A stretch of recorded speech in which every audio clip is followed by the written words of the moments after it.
Hi friends, ಎಲ್ರಿಗೂ ನಮಸ್ಕಾರ. ಇನ್ನೂ ನಮ್ಮ ಚಾನಲ್ನ ಸಬ್ಸ್ಕ್ರೈಬ್ ಮಾಡ್ಕೊಂಡಿಲ್ಲ ಅಂದರೆ ಈಗಲೇ ಸಬ್ಸ್ಕ್ರೈಬ್ ಮಾಡ್ಕೊಳ್ಳಿ.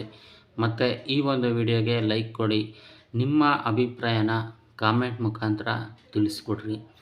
ಕೃಷ್ಣ ರುಕ್ಕು ಸೀರಿಯಲ್ ತುಂಬ ಚೆನ್ನಾಗಿ ಬರ್ತಾಯಿದೆ ಅಂತಲೇ ಹೇಳ್ಬೋದು ಜಿ ಕನ್ನಡದಲ್ಲಿ.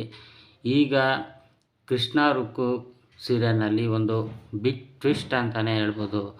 ಏನಪ್ಪ ಅಂದರೆ, ಈ ಕಡೆ ರುಕ್ಕು ಮನೆಯಲ್ಲಿ ಮದುವೆ ನಡೀತಾ ಇರುತ್ತೆ. ರುಕ್ಕು ಅಣ್ಣ ಮತ್ತು ಇನ್ನೊಬ್ಬರು ಆಟೋದಲ್ಲಿ ಮದುವೆ ಕಾರ್ಡ್ ಕೊಡೋದಕ್ಕೆ ಹೋಗ್ತಾ ಇರ್ತಾರೆ. ಇನ್ನು ಫೋನ್ ಮಾಡಿದ್ರೆ ಫೋನ್ ಎತ್ತಲ್ಲ. ಇನ್ನು ಈ ಕಡೆ ಕೃಷ್ಣ ಮತ್ತು ಇನ್ನೊಬ್ಬರು ಕಾರಲ್ಲಿ ಹೋಗ್ತಾ ಇರ್ತಾರೆ. ಕೃಷ್ಣ ಫುಲ್ಲು ಡ್ರಿಂಕ್ಸ್ ಮಾಡಿರ್ತಾನೆ. ಸೀದಾ ಸ್ಪೀಡಾಗಿ ಜೋರಾಗಿ ಕಾರ್ನ ಓಡಿಸ್ಕೊಂಡು ಹೋಗ್ತಾ ಇರ್ತಾನೆ. ಮಳೆ ಬರ್ತಾ ಇರುತ್ತೆ.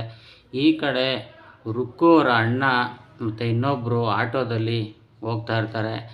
ಅಲ್ಲಿ ಕೃಷ್ಣನ ಕಾರು ಏನು ರುಕ್ಕು ಅಣ್ಣನಿಗಿತ್ತು ಗುದ್ಬಿಡುತ್ತೆ. ಇಬ್ಬರೂ ಮೇಲಿಂದ ಹಾರಿ ಕೆಳಗಡೆ ಬೀಳ್ತಾರೆ. ಇದಾದಮೇಲೆ ಈ ಕಡೆ ರುಕ್ಕುಗೆ ಅಮ್ಮ ಹೇಳ್ತಾರೆ, ಫೋನ್ ಮಾಡು ಅಂತ.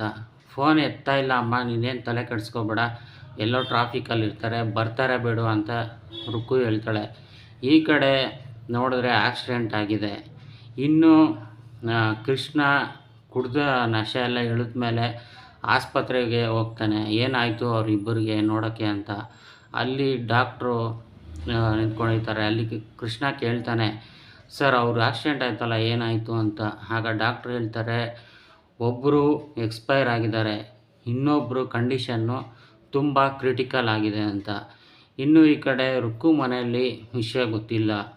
ಆದರೆ ಕೃಷ್ಣನ ಮನೆಯಲ್ಲಿ ಅವ್ರ ಅಪ್ಪನಿಗೆ ವಿಷಯ ಗೊತ್ತಾಗಿದೆ. ಕೃಷ್ಣನ ಕಂಡ್ರೆ ಮೊದಲೇ ಅವ್ರ ಅಪ್ಪನಿಗೆ ಆಗಲ್ಲ. ಆಗ ಅವರಪ್ಪ ಕಾರ್ ಡ್ರೈವ್ ಮಾಡ್ತಿದ್ದಿದ್ದು ಯಾರು ಅಂತ ಕೇಳ್ತಾರೆ. ಆಗ ಕೃಷ್ಣ ಹೇಳ್ತಾನೆ, ನಾನೇ ಅಪ್ಪ ಅಂತ. ಆಗ ಕೃಷ್ಣ ಅವ್ರ ಅಪ್ಪನಿಗೆ ಕೋಪ ಬರುತ್ತೆ. ನೀನು ಇರಬೇಕಾಗಿರೋ ಜಾಗ ಇಲ್ಲೆಲ್ಲ ಅಂತೇಳ್ಬಿಟ್ಟು ಶರ್ಟ್ ಹಿಡ್ಕೊಂಡು ಕೃಷ್ಣನ ಹೇಳ್ಕೊಂಡು ಹೋಗ್ತಾರೆ. ಮುಂದೆ ಏನಾಗುತ್ತೆ ಎಪಿಸೋಡಲ್ಲಿ ಕಾದು ನೋಡಬೇಕು.